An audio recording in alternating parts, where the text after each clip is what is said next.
Picture this: the Pacific Theater, 1943. A Japanese convoy steams across turquoise waters, confident in their armor plating and deck guns. Suddenly, the rumble of twin engines echoes across the waves. But this isn't your typical bombing run. The aircraft approaching at masthead height isn't dropping bombs. It's firing a 75mm tank cannon straight through ship hulls like they're made of paper. This was the B-25 strafer, and it represented one of the most audacious experiments in aerial warfare history. The North American B-25 Mitchell started the war as a conventional medium bomber, the kind that dropped ordnance from altitude and flew home. But somewhere between the drawing board and the brutal realities of the Southwest Pacific, American military engineers asked themselves an insane question. What if we just strapped a tank gun to the front of a bomber? The result was a flying nightmare for enemy ground forces and shipping.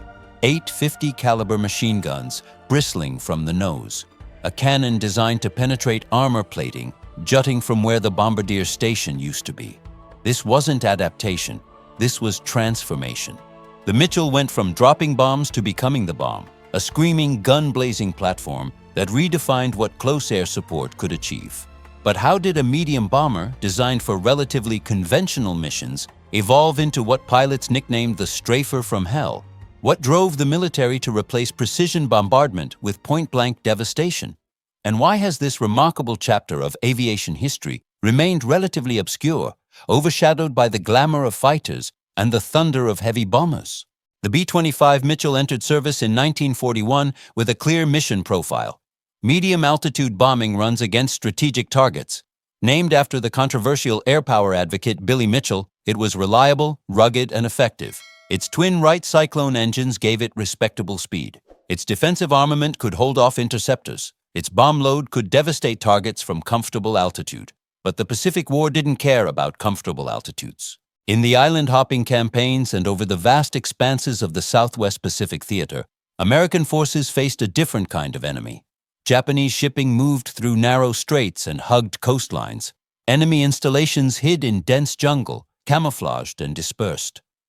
Traditional high-altitude bombing proved frustratingly ineffective.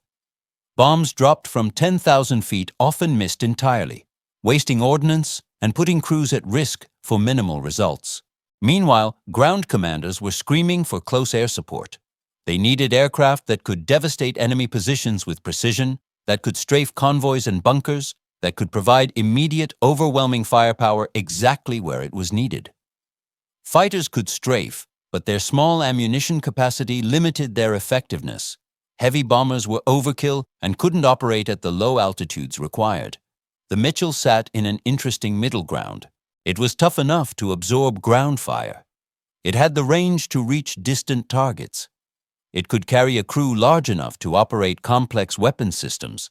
And critically, it had space in that glazed nose section. Space that some creative minds at North American Aviation and the 5th Air Force began eyeing with unconventional intentions. Major Paul "Pappy" Gunn, a former Navy pilot and airline captain, turned Army Air Force's maintenance officer in the Philippines, became one of the key figures pushing for heavier armament. Gunn had watched conventional bombing runs fail repeatedly. He'd seen the need for low-altitude, high-firepower attacks, and he started experimenting, fitting additional forward-firing machine guns to Mitchells in theater, transforming them from bombers into what would become known as commerce destroyers. These field modifications worked devastatingly well. Mitchells equipped with extra nose guns shredded enemy barges, trucks, and light installations.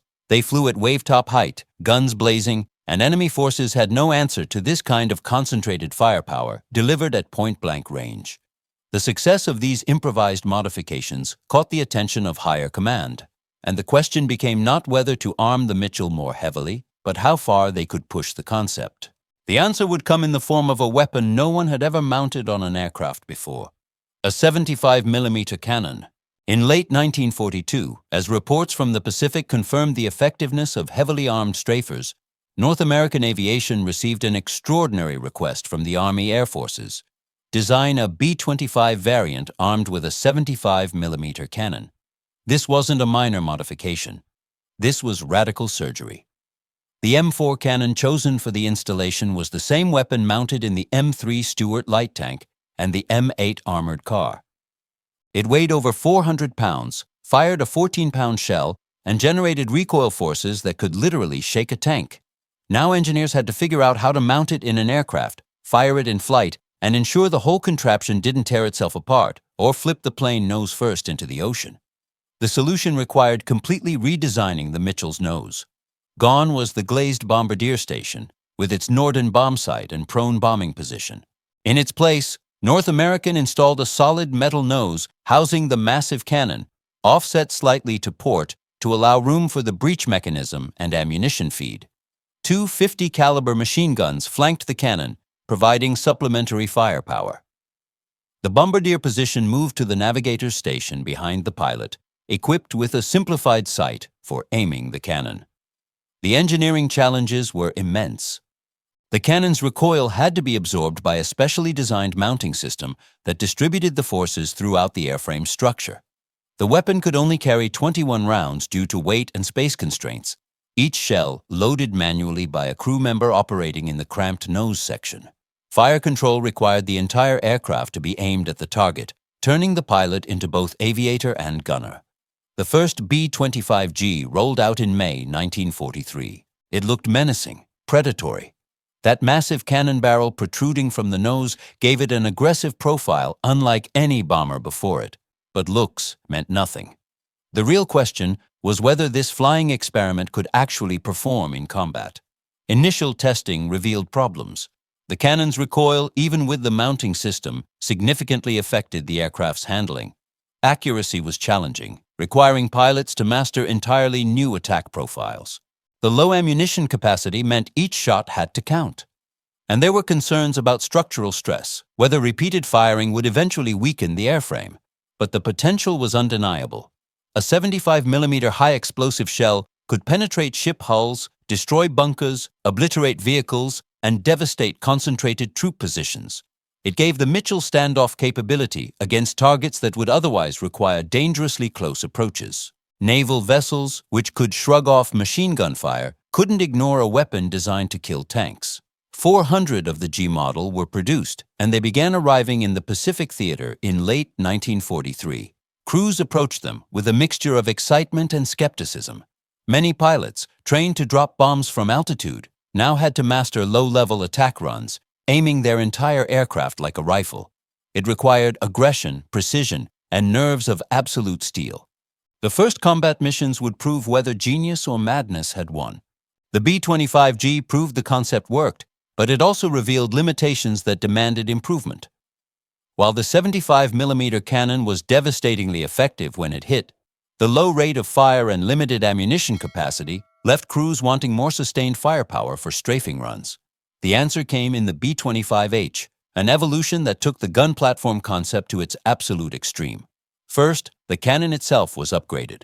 The T-13E1 was a lighter weapon than the M4, shedding precious pounds while offering a marginally better rate of fire. More importantly, the weight savings allowed for additional armament. North American engineers looked at the nose section and decided that if two 50-caliber machine guns were good, 8 would be better. The H model's nose became a wall of firepower.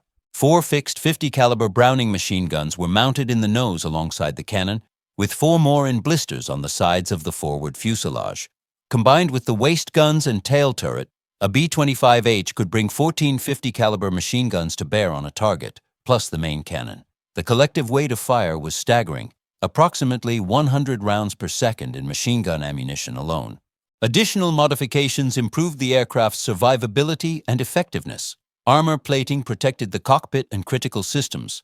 A flexible 75mm gun position was added in the tail for defense during withdrawal. The bomb bay was retained but often used to carry additional ammunition rather than bombs.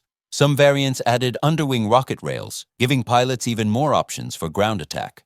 1,000 of the H model were produced between 1943 and 1944, representing the peak of the Mitchell strafer concept. These aircraft were purpose-built killing machines, optimized for one mission: low-altitude devastation of ground and naval targets. Everything about their design screamed aggression, from the bristling gun ports to the shark-mouthed nose art many crews painted on their aircraft. Flying the H model required a different mindset than conventional bombing. Pilots approached targets at masthead height, sometimes below 100 feet, flying through their own tracers as they hosed down enemy positions. The noise inside the aircraft during a firing pass was apocalyptic, the roar of engines mixing with the hammering of 14 machine guns and the earth-shaking boom of the main cannon. Crews reported that the instrument panel would blur during sustained firing, vibrations making gauges nearly unreadable, but the results justified the violence.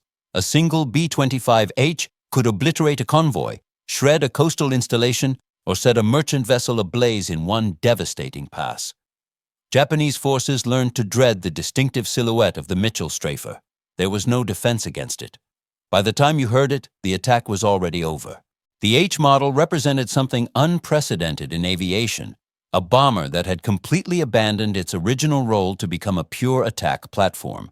It couldn't effectively bomb from altitude anymore. It didn't need to. Its mission was destruction, delivered at knife-fighting range, and it excelled at that mission beyond anyone's initial expectations. The Southwest Pacific Theater became the proving ground where the B-25 strafers rewrote the rules of aerial warfare.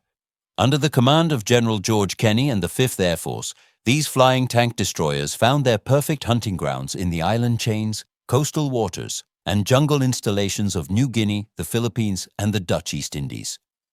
The tactics developed for the strafer were brutally direct.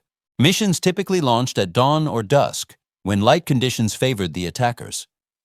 Formations of Mitchells, often mixed G and H models, accompanied by standard bombers and fighter escorts, would approach targets at wave-top altitude to avoid radar detection.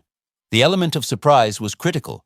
Enemy vessels or convoys often had only seconds of warning before the Mitchells opened fire. The attack profile was called skip bombing when bombs were used, but strafer tactics were more direct. Pilots would line up their approach, sometimes throttling back slightly to stabilize their aim, then unleash everything at ranges as close as 500 yards. The cannon fired first, its shells punching through hulls or demolishing structures. Then the machine guns opened up, thousands of rounds per minute shredding anything exposed. The effect on target was catastrophic. One of the most famous actions occurred during the Battle of the Bismarck Sea in March 1943, before the G model even entered service, but using field-modified Mitchells with extra nose guns. American and Australian aircraft, including heavily armed B-25s, devastated a Japanese convoy attempting to reinforce New Guinea, sinking 8 transports and 4 destroyers while killing thousands of Japanese troops. The success of this battle validated the low-altitude, heavy firepower approach and accelerated the development of purpose-built strafer variants. By 1944, strafer missions had become routine but no less dangerous. Japanese forces adapted, concentrating anti-aircraft defenses and positioning fighters to intercept low-flying attackers. Crews faced a gauntlet of fire from shore batteries, ship-mounted weapons, and enemy fighters diving from altitude. The Mitchell's armor and rugged construction saved countless lives, absorbing damage that would have destroyed lighter aircraft. Many Mitchells returned from missions with hundreds of bullet holes, shredded control surfaces, and wounded crew, yet still flyable. The psychological impact on enemy forces was immense. Japanese troops and sailors learned to recognize the distinctive sound of approaching Mitchells, the deep throb of twin cyclone engines that preceded destruction. The sight of those gun-heavy noses lining up for an attack run meant you had seconds to live if you were caught in the open.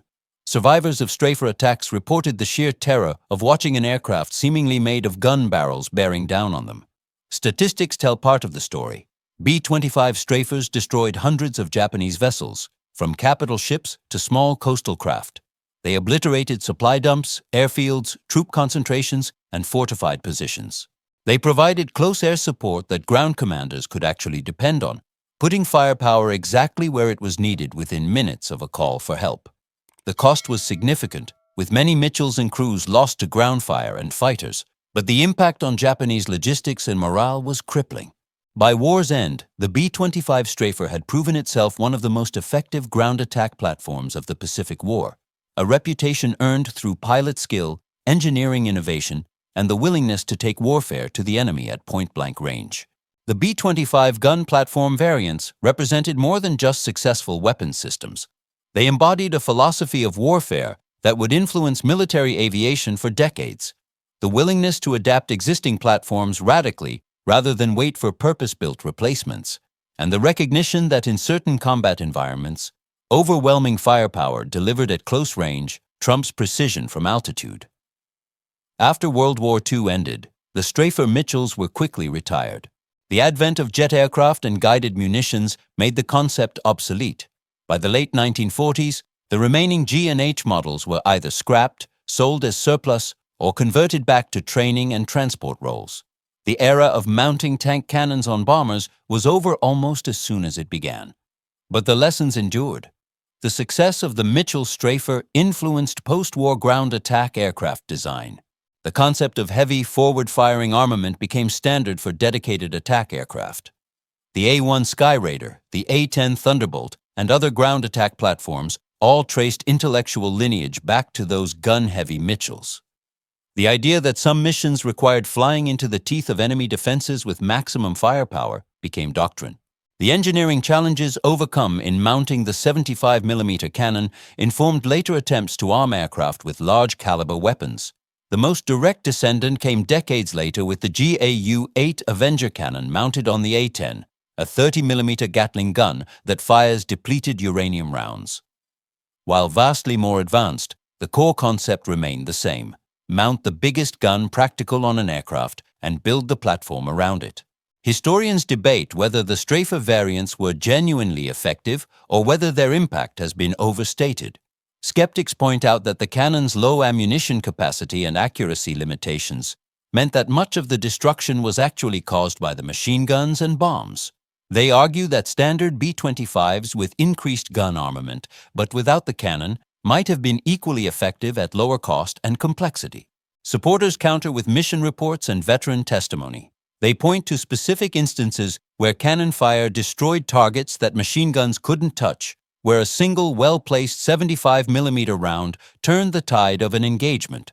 They note that the psychological impact alone justified the program, that Japanese forces concentrated defenses and altered tactics specifically because of the strafer threat. The truth likely lies between extremes. The B-25 strafer was not a war-winning weapon, but it was an effective tool in a specific theater under specific conditions. It demonstrated American industrial flexibility and the willingness of field commanders to experiment with unconventional solutions. It gave crews a weapon that boosted confidence and gave enemy forces a genuine reason for fear. Today, only a handful of B-25 Mitchells survive in museums, and none of the G or H models exist in flying condition.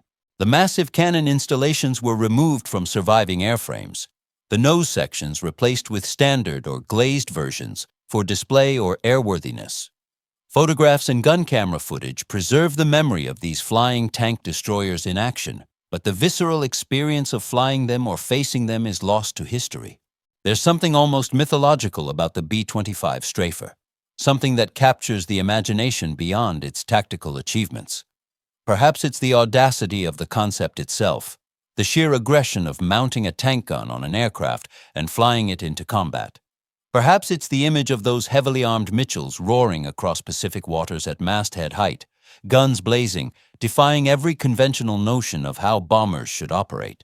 The crews who flew these aircraft understood they were participating in something unusual, something that broke the rules. They knew that mounting a 75mm cannon on a medium bomber was fundamentally insane, that flying at 100 feet through anti-aircraft fire violated every survival instinct. But they did it anyway, because the mission demanded it, and because the weapon worked. In the broader narrative of World War II, the B-25 strafer occupies a footnote. It didn't have the glamour of fighters dueling over Europe. It didn't carry the strategic weight of B-17 formations bombing Germany. It didn't possess the revolutionary technology of radar-equipped night fighters or the dramatic narrative of torpedo bombers at Midway. But for the sailors and soldiers who called in air support and watched those gun-heavy Mitchells tear through enemy positions, it was nothing short of miraculous. The story of the flying tank destroyer reminds us that warfare drives innovation in unexpected directions, that necessity and creativity can transform the ordinary into the extraordinary. It reminds us that young men climbed into these modified bombers, flew them into withering fire, and trusted that American engineering and their own skill would see them through. Many didn't return. Those who did carried memories of violence and brotherhood that would define them for the rest of their lives. The B-25 Mitchell strafer existed for perhaps 3 years in combat service, a brief moment in aviation history. But in that moment, it redefined what was possible, proved that audacious ideas could work, and left a legacy that echoes through every ground attack aircraft that followed. In the end, that's more than most weapon systems achieve, more than most chapters of history can claim. The tank cannon on a bomber worked. Against all reasonable expectations, it worked beautifully.